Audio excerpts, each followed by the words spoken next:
صحابہ کرام میں حضرت عثمان اس معاملے میں بہت سنجیدہ تھے. آئیے وہ حدیث دیکھ لیتے ہیں جسے امام ابن ماجہ رحمۃ اللہ علیہ کتاب الزہد کے اندر لرزہ دینے والی حدیث ہے. پہلے حدیث پڑھتا ہوں. حدیث اس طرح: وان حانی مولا عثمان رضی اللہ تعالیٰ عنہ قال کان النبی صلی اللہ علیہ وسلم کان عثمان رضی اللہ تعالی عنہ اذا وقف على قبر يبكي حتى يبل لحيته فقيل له تذكر الجنة والنار فلا تبكي وتبكي من هذا؟ قال ان رسول الله صلى الله عليه وسلم قال ان القبر اول منازل الآخرة فإن نجا منه فما بعده ايسر وإن لم ينج منه فما بعده اشد منه. قال وقال رسول الله صلى الله عليه وسلم ما رأيت منظرا قط الا والقبر افظع منه. رواه ابن ماجہ فی کتاب الزہد. حضرت امام ابن ماجہ اس حدیث پاک ایسے کتاب الزہد کے اندر لائے. راوی حضرت حانی ہے جو حضرت عثمان غنی رضی اللہ تعالیٰ عنہ کا آزاد کردہ غلام ہے.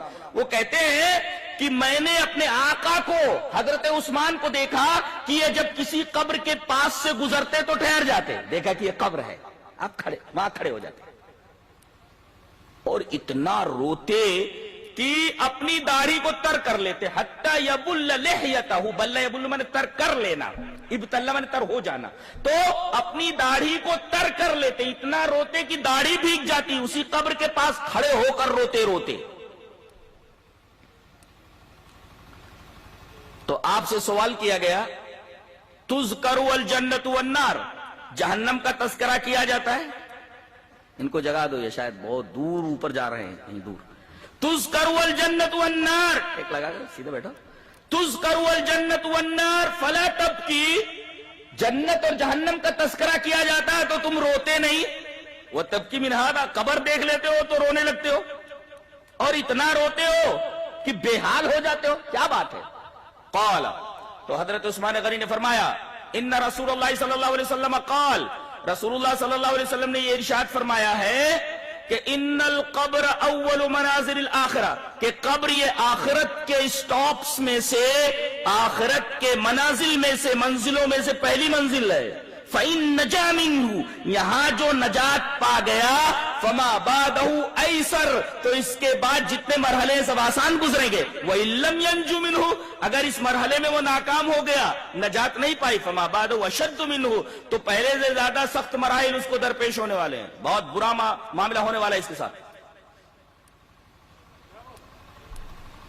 اور اس کے بعد کہتے ہیں قال وقال رسول اللہ صلی اللہ علیہ وسلم, رسول اللہ صلی اللہ علیہ وسلم نے یہ بھی فرمایا کہ ما رأیت منظرا قط الا والقبر افظع منہ, کہ میں نے بہت سارے ہاریبل مناظر دیکھے ہیں, بہت ہی ڈراؤنے, دہشتناک, لیکن تمام دہشتناک سینز میں سے, تمام دہشتناک مناظر میں سے سب سے دہشتناک منظر قبر کا منظر ہے.